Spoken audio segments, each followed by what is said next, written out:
Morning, ladies. Just dropped the kids off to school this morning, and I wanted to give you a little motivation for actually doing your workouts. I usually hear a lot of people's complaints and excuses as to why they can't do their workout, or why they just can't seem to fit it in, or they're just too tired to do their workout that day, or it seems that they're always too tired to do it. So we all know the benefits of exercise. We know that you have improved sleep, you have improved digestion. If you have irregularity in the bathroom, those kinds of things can help with that.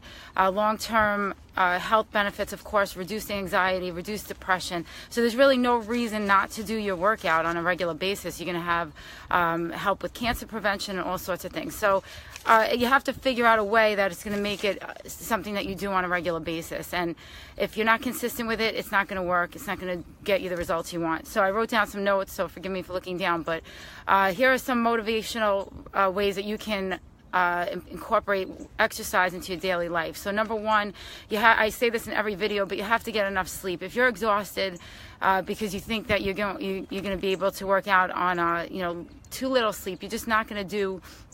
You're not going to get in you're not going to be able to work out the way you want. Your body needs rest. So that's number one. I did that for years. I used to just skimp on sleep and think I was like being a martyr in some way. And all it does is cause disturbance in your body. You're not going to be able to feel energetic during your workouts. You're not going to have the energy to do it. You can have sugar imbalances, and you're going to be gaining weight, and it's just it's bad all around. So you need your sleep. Make sure that comes first and foremost. You can leave the other things behind and do them later or on the weekend when you have some extra rest. Second thing I want to mention is do it, and I see this all the time, do it as early in the day as you possibly can. If you work, I understand that sometimes if you're leaving the house at 4:30 in the morning, that might not be something you can do, but if you can do it during lunch, even 10 and 15 minute spurts of workouts will help you. I often will do my workouts broken up throughout the day, and it will give you the same benefit unless you're training for a triathlon or a marathon. That would be the only reason why I would tell you need to do it at one time. But otherwise, break it up during the day. Do 10 minutes in the morning and do 20 minutes when you come home in the evening.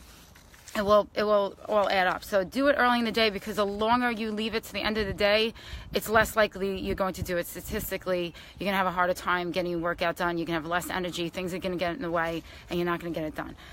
Number three, try to eat before you work out, at least an hour or so before, or a little bit more. If you're a person that gets nauseous when you work out, or dizzy, or nauseous, or just you feel like your food's going to come up on you, I would suggest a liquid form of food that's going to digest quickly through your body, like a shake or something like that. But generally, if you're trying to work out an empty stomach because you think you're going to burn more fat or you're going to lose more weight, you're really selling yourself short, because you need energy to work out. Hi, hey, Demi. Okay, so we have somebody says break it up into 15-minute increments. Absolutely, and that's the best way, I think, to work out when you don't have a lot of time or you don't really look forward to working out. So I personally will eat something in the morning. Usually I have oatmeal. That works for me. And I give myself about an hour. I don't need a lot of time to digest, but use your own body as a gauge. But usually if you're trying to work out an empty stomach, it's not going to be a great thing for you. You're not going to have a ton of energy. We have Rosemary. Hey, Rosemary, making egg whites now. Good, because you're going to be here very soon. I know. Okay, number four, change it up. People are creatures of habit, and they feel like, for some reason, we feel like we have to do the same thing every day. So, of course, if you're doing the same thing every day, you're going to get bored to death, and you're not going to look forward to doing it. You can start making excuses. So there's nothing written in the books that says you have to work out and do the exact same thing every day. Getting on a treadmill every day, getting on an elliptical, you have to, it's going to drive yourself mentally insane. So switch up your workouts every day where you're doing other things. It could be a different type of workout. It could be a different venue. It could be with different people. It could be a class. Do what inspires you that day or what you feel like doing, but just move. It's really not what you're doing. It's just that you're actually doing it. So if you say, oh, I want to be a runner, and you hate running, there's no point in doing that. And so Demi's a perfect example, and she does different things every day. She'll have a Pilates class, an aqua class another day, train with the trainer another day, go for a walk another day, and just keep it interesting. Number five, and I tell this all the time to people, get outside. I'm sitting out here now. It's cool out, but I can't tell you how invigorating it is to breathe in fresh air. And if you're not getting fresh air, you're going to get depressed. You're going to feel like something's wrong. It's because you need air. You need to be outside. So going in the gym. When I have to do cardio indoors because the weather's not cooperating, I am completely miserable. I hate doing it inside. But if you enjoy it, that's fine. But just get some fresh air. Even 10-minute walk will do, really wonders for your mindset. Find a friend to work out with if you can, but don't rely on that friend, because people's motivation varies for different reasons in their life, and you can't rely on anybody else for your health or just getting you out of bed in the morning. It's just not something that you should do long term. You use a person, they can be there, but if they don't work out, okay, so I'll see you later. Number 7, this is another thing. People say to me, how do you always, find time to work out, or how do you keep yourself motivated? It's just, my mindset is there, and it's just something I do. It's like brushing my teeth and taking a shower every day. It's not something that's a negotiable for me unless, I have to switch my arm, it hurts. Unless something comes up that really gets in the way. But normally I find time for myself, at least a half hour, 45 minutes. There's no excuse to not do that. If you're not finding 45 minutes for yourself on a daily basis, there's something wrong with your schedule, and you really need to change it. So if you're sitting here saying, I don't have time, well, change something in your life so you have some time. And everybody has it. Everyone has a few minutes in the day that you can spare to move your body. But it's just something I do. I don't think about, I think I'll go for coffee with a friend, or I'm going to go to the mall instead of working out. Always the workout comes first, and everything else is going to go second. Motivate me first. Can't depend on others to get it done, especially if everyone's schedule is crazy. Absolutely. And it's always the case. You're not going to have everybody wanting to do the same thing you do. You have to be the leader in your life. Last thing I do, and this is a big thing, you have to find your why. I tell everyone, why are you doing this? I mean, if you're saying I just want to work out and it's kind of floating in the air that's something you want to do, that's not going to be a motivation. But usually when people have a health issue crop up, that'll motivate them. But you don't want it to get to that point where you're told you need to exercise to become healthier, or you're going to have a problem if you don't.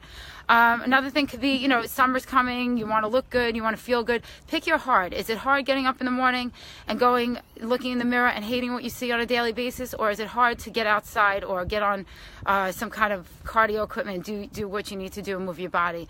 That's how I look at it. That hard for me would be to not feel my best on a daily basis and to not have energy. So that's my why. I want to be healthy. I want to hopefully extend my life and have quality of life. And you have to get your mind wrapped around that. You'll feel a lot better if you have a strong purpose for why you're doing what you're doing.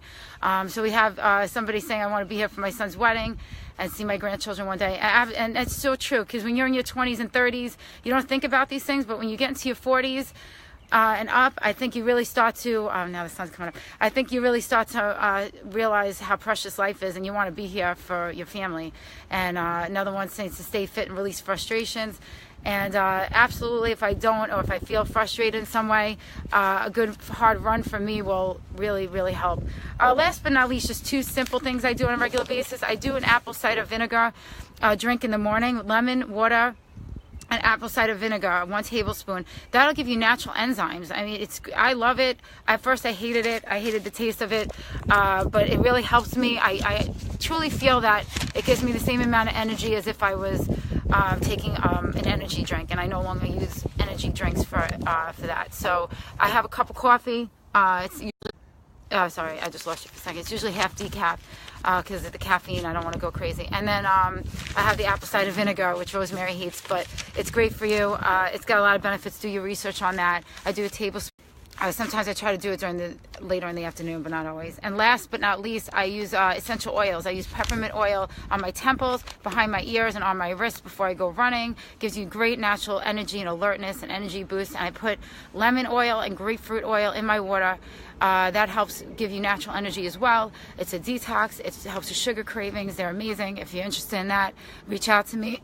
I'll tell you how to get them. You want to make sure that you're using pure essential oils when you put them in your water. Do not take essential oils internally unless you're absolutely sure that what you're using is pure and true. And just because it says it's organic on the label does not mean that it is, or it's safe. There's no regulation on essential oils. So reach out to me on that. And I have programs on my website at purefitwomen.fit.